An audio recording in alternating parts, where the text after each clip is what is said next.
गौरी पुत्र गणेश भगवान की जय। जय श्री कृष्ण। राधे राधे। नंद के आनंद भयो, जय कन्हैया लाल की। प्रिय भक्तजनों, आप सभी को श्री कृष्ण जन्माष्टमी की ढेरों शुभकामनाएं। भगवान श्री कृष्ण जी की कृपा आप और आपके समस्त परिवार पर सदैव बनी रहे। भक्तजनों, श्री कृष्ण जन्माष्टमी का व्रत भाद्रपद मास के कृष्ण पक्ष की अष्टमी को किया जाता है। कृष्ण जन्माष्टमी को भगवान श्री कृष्ण के जन्मोत्सव के रूप में मनाया जाता है। भगवान श्री कृष्ण जी का जन्म भाद्रपद मास के कृष्ण पक्ष की अष्टमी बुधवार को रोहिणी नक्षत्र में अर्धरात्रि के समय वृष के चंद्रमा में हुआ था और इस व्रत को करने तथा इसकी कथा को सुनने से पापों का नाश होता है और सुख सौभाग्य में वृद्धि होती है। तो भक्तजनों, आज हम इस वीडियो में भगवान श्री कृष्ण जन्माष्टमी की बड़ी ही दुर्लभ कथा को सुनेंगे। तो आप सभी भक्तजन इस कथा को बड़ी ही श्रद्धा, ध्यान पूर्वक और प्रसन्न चित्त मन से पूरा अवश्य सुनिएगा। तो सभी प्रेम से बोलिए, भगवान श्री कृष्ण जी की जय। राधे राधे। भक्तजनों, जन्माष्टमी की कथा सुनने से पहले आइए सुनते हैं यशोदा माता और बाल गोपाल की बड़ी ही सुंदर कथा। एक बार की बात है, यशोदा माता प्रभु श्री कृष्ण जी की शैतानियों से तंग आ गई और छड़ी लेकर भगवान श्री कृष्ण जी की ओर दौड़ी। और जब प्रभु ने अपनी मैया को क्रोध में देखा तो वह अपना बचाव करने के लिए भागने लगे और भागते भागते श्री कृष्ण जी एक कुम्हार के पास पहुँचे। लेकिन कुम्हार तो अपनी मिट्टी के घड़े बनाने में व्यस्त था। लेकिन जैसे ही कुम्हार ने भगवान श्री कृष्ण जी को देखा तो वह बहुत प्रसन्न हुआ और कुम्हार जानता था कि श्री कृष्ण साक्षात परमेश्वर हैं। तब प्रभु ने कुम्हार से कहा कि हे कुम्हार, आज मेरी मैया मुझ पर बहुत क्रोधित है। मेरी मैया छड़ी लेकर मेरे पीछे पीछे आ रही है। आप मुझे कहीं पर छुपा लो। तब कुम्हार ने श्री कृष्ण जी को एक बड़े से मटके के नीचे छुपा दिया। तब कुछ ही क्षणों में माता यशोदा भी वहां पर आ गईं और कुम्हार से पूछने लगी, क्यों रे कुम्हार, तूने मेरे कन्हैया को कहीं देखा है क्या? तब कुम्हार ने कह दिया कि नहीं माता, मैंने आपके कन्हैया को कहीं नहीं देखा है। और भगवान श्री कृष्ण जी ये सारी बातें बड़े से घड़े के नीचे छुपकर सुन रहे थे और मैया तो वहां से चली गई। तब भगवान श्री कृष्ण जी कुम्हार से कहते हैं, हे कुम्हार, यदि मैया चली गई हो तो मुझे इस घड़े से बाहर निकालो। तब कुम्हार बोला, ऐसा नहीं है प्रभु, पहले मुझे 84 लाख योनियों के बंधन से मुक्त करने का वचन दो। और तब भगवान मुस्कुराए और कहा, ठीक है, मैं तुम्हें 84 लाख योनियों से मुक्त करने का वचन देता हूँ। अब तो तुम मुझे बाहर निकालो। तब कुम्हार कहने लगा, मुझे अकेले नहीं प्रभु जी, मेरे परिवार के सभी लोगों को भी 84 लाख योनियों के बंधन से मुक्त करने का वचन दो, तो मैं आपको इस घड़े से बाहर निकालूंगा। तब प्रभु जी कहते हैं, चलो ठीक है, उनको भी 84 लाख योनियों के बंधन से मुक्त होने का मैं वचन देता हूँ। अब तो तुम मुझे घड़े से बाहर निकालो। लेकिन अब कुम्हार कहता है, बस प्रभु जी, एक विनती और है, उसे भी पूरा करने का वचन दे दो तो मैं आपको घड़े से बाहर निकाल दूंगा। तब भगवान बोले, वह भी बता दो, क्या कहना चाहते हो? तब कुम्हार कहने लगा, प्रभु जी, जिस घड़े के नीचे आप छुपे हो उसकी मिट्टी मेरे बैलों के ऊपर लाद के लाई गई है। मेरे इन बैलों को भी 84 के बंधन से मुक्त करने का वचन दो। तब भगवान ने कुम्हार के प्रेम पर प्रसन्न होकर उन बैलों को भी 84 के बंधन से मुक्त होने का वचन दिया। तब प्रभु बोले, अब तो तुम्हारी सब इच्छा पूरी हो गई है, अब तो तुम मुझे घड़े से बाहर निकाल दो। लेकिन अब कुम्हार फिर से कहता है, अभी नहीं भगवान, बस एक अंतिम इच्छा और है, उसे भी पूरा कर दीजिए। और वह यह है कि जो भी प्राणी हम दोनों के बीच के संवाद को सुनेगा उसे भी आप 84 लाख योनियों के बंधन से मुक्त करोगे। बस यह वचन दे दो तो मैं आपको इस घड़े से बाहर निकाल दूंगा। तब कुम्हार की प्रेम भरी बातों को सुनकर प्रभु श्री कृष्ण जी बहुत खुश हुए और कुम्हार की इस इच्छा को भी पूरा करने का वचन दिया। और फिर कुम्हार ने बाल श्री कृष्ण जी को घड़े से बाहर निकाल दिया और उनके चरणों में साष्टांग प्रणाम किया और प्रभु जी के चरण धोए और चरणामृत को पिया और अपनी पूरी झोपड़ी में चरणामृत का छिड़काव किया और प्रभु जी को अपने गले लगाकर इतना रोया कि प्रभु में ही विलीन हो गया। भक्तजनों, जो बाल श्री कृष्ण जी 7 कोस लंबे चौड़े गोवर्धन पर्वत को अपनी एक उंगली से उठा सकते हैं तो क्या वे एक घड़े को नहीं उठा सकते थे? लेकिन बिना प्रेम के कोई कितने भी यज्ञ करें, कितना भी दान करें, चाहे कितनी भी भक्ति करें, लेकिन जब तक मन में प्राणी मात्र के लिए प्रेम नहीं होगा तब तक प्रभु श्री कृष्ण जी नहीं मिल सकते। तो सभी प्रेम से बोलिए श्री राधा कृष्ण भगवान की जय। प्रिय भक्तजनों, आइए अब सुनते हैं श्री कृष्ण जन्माष्टमी की व्रत कथा। तो सभी प्रेम से बोलिए भगवान श्री कृष्ण जी की जय। राधे राधे। द्वापर युग में पृथ्वी पर राक्षसों के अत्याचार बढ़ने लगे और पृथ्वी गाय का रूप धारण कर अपनी कथा सुनाने के लिए तथा उद्धार के लिए ब्रह्मा जी के पास गई। पृथ्वी पर पाप कर्म बहुत बढ़ गए। तब यह देखकर सभी देवता भी बहुत चिंतित थे। तब ब्रह्मा जी सब देवताओं को साथ लेकर पृथ्वी को भगवान विष्णु के पास क्षीर सागर ले गए और उस समय भगवान विष्णु अनंत शैया पर शयन कर रहे थे और स्तुति करने पर भगवान की निद्रा भंग हो गई और भगवान ने ब्रह्मा जी एवं सभी देवताओं को देखकर उनके आने का कारण पूछा। तो पृथ्वी बोली, भगवान, मैं पाप के बोझ से दबी जा रही हूँ, मेरा उद्धार कीजिए। और यह सुनकर भगवान विष्णु उन्हें आश्वस्त करते हुए बोले, चिंता न करें, मैं नर अवतार लेकर पृथ्वी पर आऊंगा और इसे पापों से मुक्ति प्रदान करूंगा। और मेरे अवतार लेने से पहले कश्यप मुनि मथुरा के यदुकुल में जन्म लेकर वासुदेव नाम से प्रसिद्ध होंगे और मैं ब्रजमंडल में वासुदेव की पत्नी देवकी के गर्भ से कृष्ण के रूप में जन्म लूंगा और उनकी दूसरी पत्नी के गर्भ से मेरी सवारी शेषनाग बलराम के रूप में उत्पन्न होंगे और तुम सब देवतागण ब्रजभूमि में जाकर यदुवंश में अपना शरीर धारण कर लो। कुरुक्षेत्र के मैदान में मैं पापी क्षत्रियों का संहार कर पृथ्वी को पापों से भार मुक्त करूंगा। और इतना कहकर अंतर ध्यान हो गए।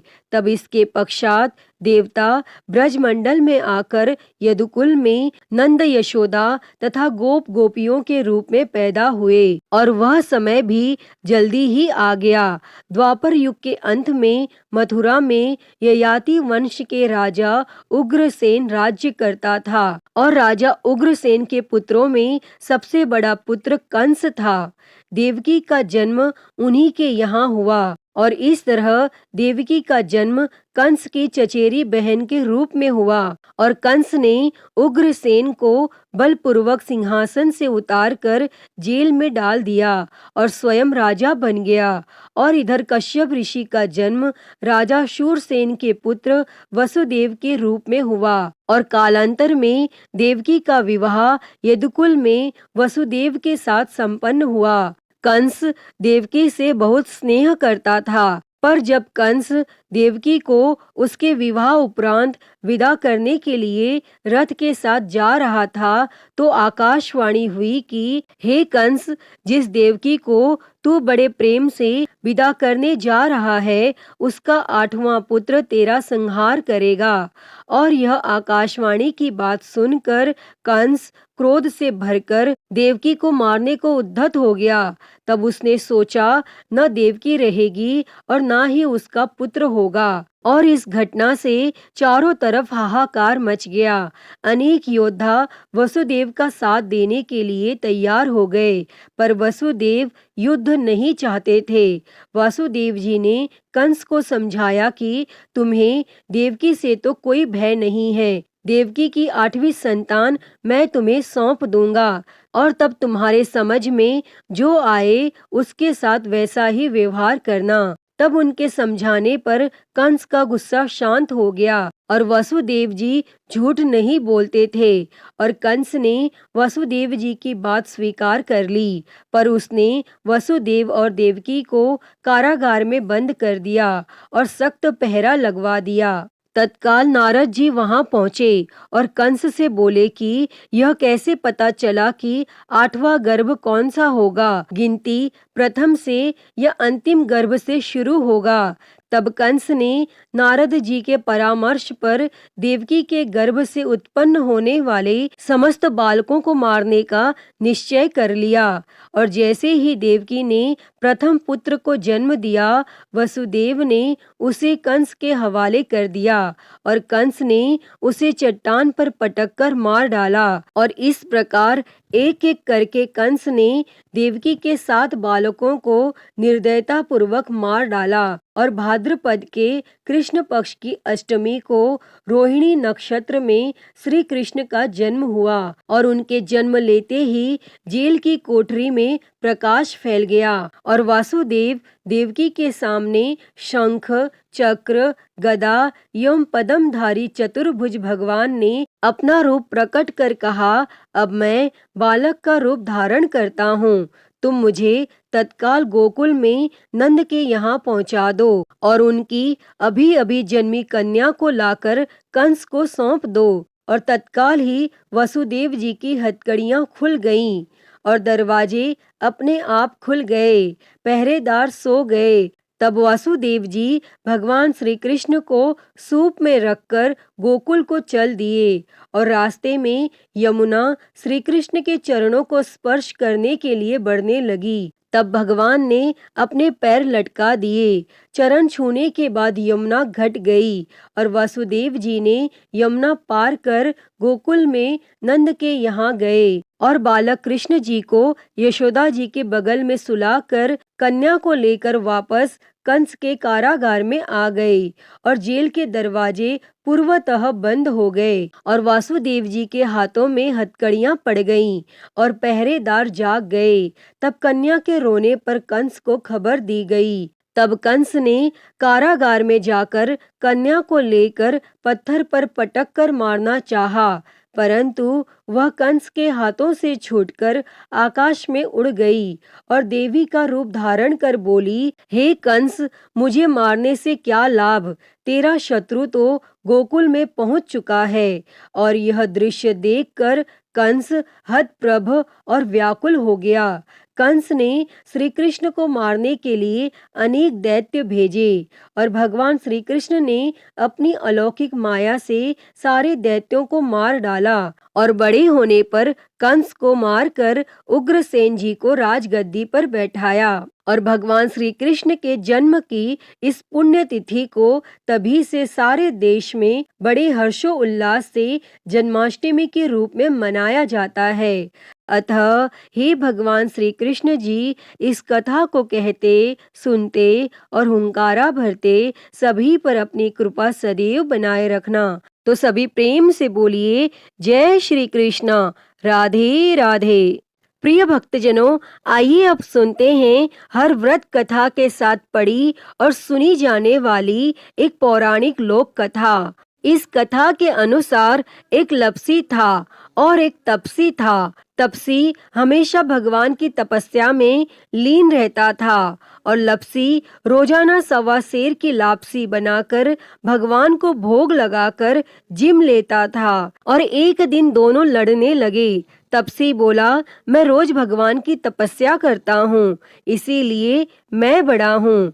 लपसी बोला, मैं रोज भगवान को 1.25 सेर लापसी का भोग लगाता हूँ, इसीलिए मैं बड़ा हूँ। तब उसी समय नारद जी वहां से गुजर रहे थे और दोनों को लड़ता देखकर तब उनसे पूछा कि तुम क्यों लड़ रहे हो। तब तपसी ने खुद के बड़ा होने का कारण बताया और लपसी ने अपना कारण बताया। तब नारद जी बोले, तुम्हारा फैसला मैं कर दूंगा। और फिर दूसरे दिन लपसी और तपसी नहाकर अपनी रोज की भक्ति करने आए तो नारद जी ने छुपकर 1.25 करोड़ की एक एक अंगूठी उन दोनों के आगे रख दी। तपसी की नजर जब अंगूठी पर पड़ी तो उसने चुपचाप अंगूठी उठाकर अपने नीचे दबा ली। और जब लपसी की नजर अंगूठी पर पड़ी लेकिन उसने ध्यान नहीं दिया और भगवान को भोग लगाकर लापसी खाने लगा। तब नारद जी सामने आए तो दोनों ने पूछा कि कौन बड़ा। तो नारद जी ने तपसी से खड़ा होने को कहा। वो खड़ा हुआ तो उसके नीचे दबी अंगूठी दिखाई पड़ी। तब नारद जी ने तपसी से कहा, तपस्या करने के बाद भी तुम्हारी चोरी करने की आदत नहीं गई, इसीलिए लपसी बड़ा है और तुम्हें तुम्हारी तपस्या का कोई फल भी नहीं मिलेगा। तब तपसी शर्मिंदा होकर माफी मांगने लगा। तब उसने नारद जी से पूछा, मुझे मेरी तपस्या का फल कैसे मिलेगा। तब नारद जी ने कहा, यदि कोई गाय और कुत्ते की रोटी नहीं बनाएगा तो फल तुझे मिलेगा। यदि कोई ब्राह्मण को भोजन करवाकर दक्षिणा नहीं देगा तो फल तुझे मिलेगा। यदि कोई साड़ी के साथ ब्लाउज नहीं देगा तो फल तुझे मिलेगा। यदि कोई दिए से दिया जलाएगा तो फल तुझे मिलेगा। और यदि कोई सारी कहानी सुने लेकिन तुम्हारी कहानी नहीं सुने तो फल तुझे मिलेगा। और उसी दिन से हर व्रत कथा कहानी के साथ लपसी तपसी की कहानी भी सुनी और कही जाती है। प्रिय भक्तजनों, तो मैं उम्मीद करती हूँ कि आपको आज की ये कथा पसंद आई होगी और अगर वीडियो अच्छी लगी हो तो इसे लाइक करें, ज़्यादा से ज़्यादा शेयर करें और कमेंट बॉक्स में राधे राधे लिखना ना भूलें। और महाकाल भक्ति ज्ञान चैनल को सब्सक्राइब कर नोटिफिकेशन बेल को ज़रूर ऑन कर लें। हर हर महादेव। धन्यवाद।